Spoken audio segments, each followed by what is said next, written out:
Good morning everyone, welcome back to your own channel. My name is Nidhi और आज हम करने जा रहे हैं आपकी वर्कशीट नंबर 3 विषय विज्ञान कक्षा 9 हमारी डेट 9 जुलाई के लिए। तो चलिए शुरू करते हैं आज की वर्कशीट को। आज की वर्कशीट में जो हमारा टॉपिक है उसमें हम पढ़ेंगे कोशिका के बारे में। जैसे वैसे तो आप लोग जानते हो, बचपन से आपने पढ़ा है कि जो लाइफ है, ठीक है, वो कैसे पॉसिबल है, कैसे संभव है। एक सेल जो कोशिका है उसके ऊपर ही निर्भर है, ठीक है। हर चीज़ जो लिविंग है वो किससे बनी है, मतलब जो जीवित है किससे बनी है, एक सेल से, कोशिका से बनी है, ठीक है। तो उसी के बारे में थोड़ा सा डिटेल में हम पढ़ेंगे। देखिए, रीना अपने घर के पीछे पार्क में खेल रही थी। उसके आसपास की विशाल विविधता ने उसका ध्यान खींचा कि इतनी सारी अलग अलग विविधता, मतलब इतनी सारी वैरायटी उसको देखने को मिली। तो उसका ध्यान गया उन चीज़ों पे, चाहे वो सजीव हो या फिर निर्जीव, ठीक है ना, वो जीवित है या फिर निर्जीव है। फिर उसने जीवित जीवों पर ध्यान केंद्रित किया कि जीवित जो वस्तुएं हैं उसमें क्या आपका डिफरेंस है, ठीक है। और उसके बाद सभी छोटे कीड़े, तितलियां और यहाँ तक कि उसके दोस्त की सभी, जितने भी उसके दोस्त हैं वो सभी भी क्या है, एक जीवित प्राणी है, ठीक है। तब उसने अपने चारों ओर सभी पौधे, पेड़, झाड़ियाँ देखी और महसूस किया कि ये भी जीवित है, ठीक है।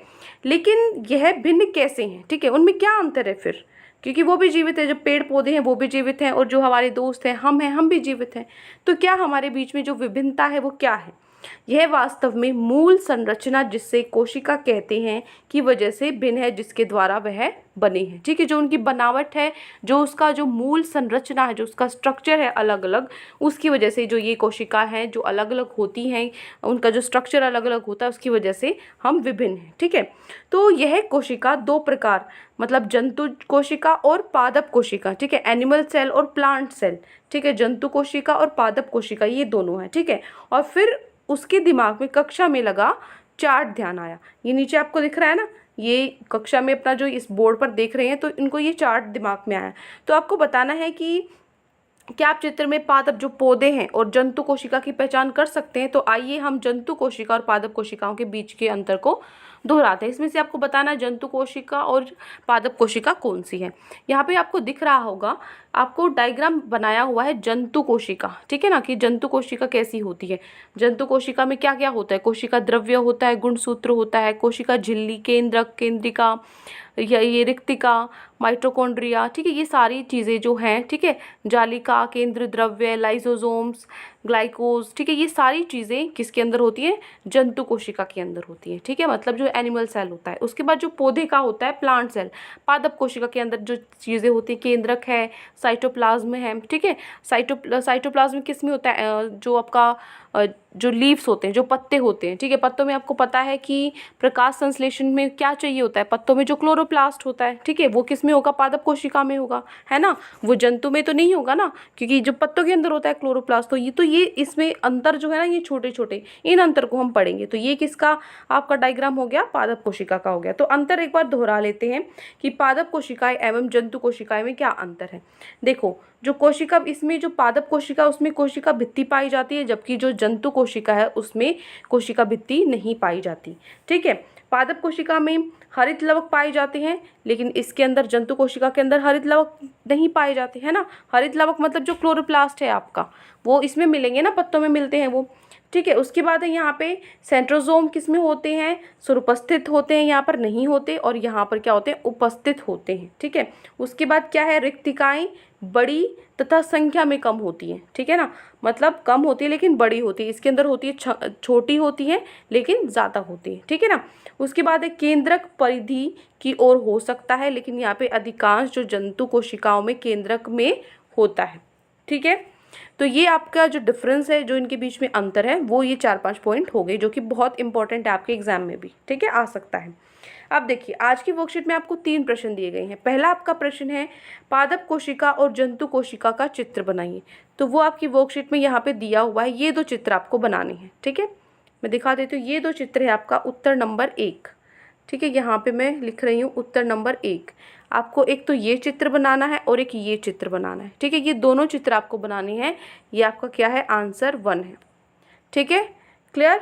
तो ये हो गया आपका फर्स्ट क्वेश्चन, ठीक है, ये हो गया आपका फर्स्ट क्वेश्चन। दोनों बनाने, जो जो ये लिखा है ना, ये सारी चीज़ें आपको लिखनी होती है, इसके नंबर होते हैं, ठीक है ना। दोनों में ही, दोनों बनाने हैं, जंतु कोशिका भी और पादप कोशिका भी।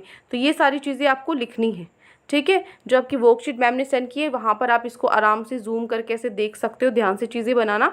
और अगर आपको आपकी बुक में, ठीक है, आपकी बुक में भी आपको ये चित्र मिलेगा प्लांट का भी, मतलब पौधे पादप का भी और जंतु कोशिका है। आप क्या करना है, ये ज़रूरी नहीं है कि आप यही दोनों बनाएं, जो आपकी बुक में है दोनों जंतु कोशिका और पादप कोशिका वहाँ से आप देख के बना सकते हो। ठीक है, नेक्स्ट भी चलते हैं। सेकेंड आपका क्वेश्चन है जंतु और पादप कोशिका में 3 अंतर बताइए। तो यहाँ पे अभी हमने पढ़े थे, ये है आपके 3 अंतर, ये 5 है यहाँ पे, लेकिन आपको इसमें से कोई भी 3 आप लिख सकते हो। ये आपका उत्तर नंबर 2, पादप कोशिका एवं जंतु कोशिका में अंतर। ये पूरी टेबल आपको बनानी है, तो ये सारा आपको लिखना है। पाँचों की पाँचों लिख लोगे तो अच्छा, क्योंकि 5 मार्क्स में आ गया तो आप 5 पॉइंट लिख लेना। ठीक है, और मान लीजिए कोई भूल भी जाओ एक आधा पॉइंट तो ज़्यादा ही लेकर चलते हैं, 3 है तो ये 5 आप अपनी नोटबुक में लिख लेना। ठीक है, ये हो गया आपका दूसरा क्वेश्चन। आज मुझे आंसर्स लिखने की ज़रूरत नहीं पड़ेगी क्योंकि वर्कशीट में ही आपके सारे आंसर्स हैं। ठीक है, तो आप यहाँ से, और बहुत अच्छे से दे रखे हैं आपको टेबल बना के पॉइंट वाइज, तो कोई दिक्कत नहीं आएगी आपको। ठीक है, तो ये हो गया आपका उत्तर नंबर 2। ठीक है ना, कोई प्रॉब्लम यहाँ पे। नेक्स्ट है आपका तीसरा प्रश्न है क्लोरोप्लास्ट किस कोशिका में मौजूद होता है। क्लोरोप्लास्ट किस में होता है, पत्तों में होता है। ठीक है, जो प्रकाश संश्लेषण है उसके लिए काम आता है क्लोरोप्लास्ट, ताकि वो फूड बना सके, जो पौधे हैं अपना खाना बना सके, तो वो किसके अंदर होता है, ये आप लिखोगे यहाँ पे पादप कोशिका। ठीक है ना, पादप कोशिका, सिर्फ इतना सा इसका उत्तर है। ये हो गया आपका प्रश्न नंबर 3। ठीक है, या यहाँ से नहीं समझ में आ रहा तो ये आंसर है तीसरे का। ठीक है ना, ये आंसर है तीसरे का, आप ये लिख सकते हो उत्तर नंबर 3। या फिर यहाँ से समझ में आ रहा है तो यहाँ से लिख सकते हो पादप कोशिका ये के अंदर ही क्लोरोप्लास्ट पाया जाता है। ठीक है, मौजूद होता है। क्लियर। तो ये 3 प्रश्न आज आपकी वर्कशीट में गिवन थे। आई होप आपको अच्छे से समझ में आ गई। कोई भी डाउट है किसी भी क्वेश्चन में तो कमेंट सेक्शन में आप मुझसे पूछ सकते हैं। लेक्चर अच्छा लगे तो चैनल को सब्सक्राइब कर सकते हैं, वीडियो को लाइक कर सकते हैं। आज के लिए इतना ही, मिलते हैं आपकी नेक्स्ट वीडियो में। Till then take care, bye bye.